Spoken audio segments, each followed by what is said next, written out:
Ever wondered how knights handled bathroom breaks while wearing 60 pounds of metal? You're not alone. From castle toilets to battlefield emergencies, we're about to uncover the hilarious and sometimes gross truth about medieval bathroom habits. Let's bust a popular myth right now. Knights didn't just do their business in their armor. That would be like wearing your most expensive suit and, well, you get the idea. Knights wore their full armor mainly for battles and tournaments, not for hanging around the castle. Under all that metal, they wore comfortable clothes and could remove pieces of armor pretty quickly when nature called. Think of it like a fancy car. You don't live in it, you just use it when you need to. The armor came in sections fastened with leather straps and buckles. So if a knight needed a bathroom break during battle, they'd have a squire help them remove the necessary pieces. It's way less dramatic than the stories you've probably heard, but hey, that's history for you. Let's talk about medieval bathrooms, or as they called them, garderobes. These weren't your standard porcelain thrones. Imagine a small room sticking out from the castle wall, with a stone or wooden seat and a long drop down. The waste would fall straight down the castle walls into the moat or a pit below. Gross? Yes. Effective? Also, yes. Here's a fun fact. They called these rooms garderobes because people would hang their clothes near them, believing the smell would keep moths away. Talk about a medieval air freshener. The smell wasn't great, but it beat the alternatives. Rich nobles even had private garderobes connected to their bedrooms, medieval ensuite bathrooms, if you will. Let's talk about squires, the unsung heroes of medieval times who had to deal with way more than just polishing armor.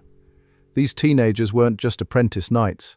They were basically medieval personal assistants. They'd help knights get dressed in armor, which could take up to 30 minutes, maintain the equipment and, yes, help with those awkward bathroom situations. Imagine being a 14-year-old kid, helping your knight mentor squeeze out of his armor for an emergency bathroom break during a tournament. Squires also had to learn all the parts of the armor by heart. Getting it wrong could mean the difference between a protected knight and a very unhappy one lying face down in the mud. They were like NASCAR pit crews, but with more chainmail and less tire changes. Let's get real about battlefield bathroom breaks. When you're charging into battle, sometimes nature has the worst timing. Knights and soldiers usually tried to go before the fighting started. Medieval version of everyone use the bathroom before we leave. During actual combat, they'd hold it if they could, but battles could last hours. If things got desperate, they'd retreat behind the lines where squires would help them remove just enough armor. Sometimes they'd duck behind trees or find a quiet spot away from the action. And those epic day-long sieges? They built temporary wooden outhouses called necessaries. Smart thinking, right? Though I bet the enemy castle probably didn't appreciate the view. Ready for the most underappreciated hero of medieval times? Meet the gong farmer, the person who literally dealt with everyone's output. These brave souls climbed down into castle sewers to clear blockages and scoop out waste. And get this, they made pretty good money. A gong farmer could earn more in a day than a skilled craftsman made in a week. Why? Because nobody else wanted the job. They worked at night, thank goodness, using shovels and buckets to clear the garderobes and cesspits. The collected waste wasn't just dumped, it was sold to farmers as fertilizer and to tanners for leather making. Talk about a medieval recycling program. But there was one major job hazard. The methane gas in deep cesspits could knock you out cold. Some gong farmers tied ropes around their waists so they could be pulled out if they passed out. Now that's workplace safety, medieval style. Medieval architects were seriously clever when it came to bathroom engineering. They built those castle toilets on the exact same spot on every floor, creating a straight drop through the castle walls. The waste shaft was usually built into the south side where sunlight would help dry things out and prevailing winds would blow smells away. They even angled the chutes to stop enemy archers from shooting arrows up them, because dying on the toilet was definitely not the heroic end any knight was looking for. And those famous castle moats, they weren't just for defense, they acted as giant sewage systems with flowing water that carried waste away from the castle. Pretty smart for people who hadn't invented indoor plumbing. Let's talk about the elephant in the room. What did medieval people use before toilet paper? Hold on to your seats because this gets wild. Rich folks often used wool or hemp, while monks were fancy with their designated cloth on a stick. But most people, they grabbed whatever was handy: hay, leaves, moss, even smooth stones. Corn cobs were surprisingly popular once corn made it to Europe. They worked like nature's scrubbing brush. The Romans had the fanciest solution: a sponge on a stick, soaked in vinegar. But here's the really crazy part.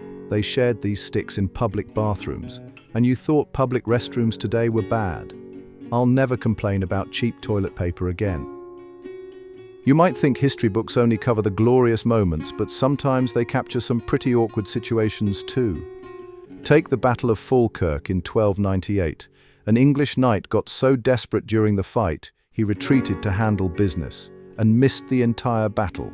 Or how about the siege of Château Gaillard in 1204? The French actually snuck into the castle through the toilet chute. Talk about a crappy way to lose. My favorite story comes from the 100 Years' War, where an English archer supposedly shot a French knight right as he was using a garderobe. The poor guy survived, but never lived down being caught with his pants down. Literally. You might think medieval castles were total pigsties, but the engineers back then were surprisingly smart about keeping things cleanish. They built sloped floors that made liquids flow toward drains, used limestone in the walls that naturally killed bacteria, and even created ventilation shafts to handle the smell. The real genius? They used gravity. Waste would flow down through the castle's outer walls, and rainwater would help wash everything away. Some castles even had primitive filtration systems using layers of charcoal and sand. Sure, it wasn't exactly hospital-grade sanitation, but for the 1300s, pretty impressive stuff. Let's talk about what movies get hilariously wrong about medieval bathrooms. You've probably seen those scenes where knights are living in filthy castles, throwing waste out windows, and walking around in rusty armor they never take off. Hollywood loves that stuff. But here's the truth. Medieval people weren't stupid. They had clever systems for dealing with waste, kept their castles surprisingly clean, and definitely didn't live in their armor like medieval Robocops. Those castle architects, they were basically the civil engineers of their time, creating drainage systems we still use today. And knights, they valued cleanliness way more than movies suggest. They just had different ways of staying fresh.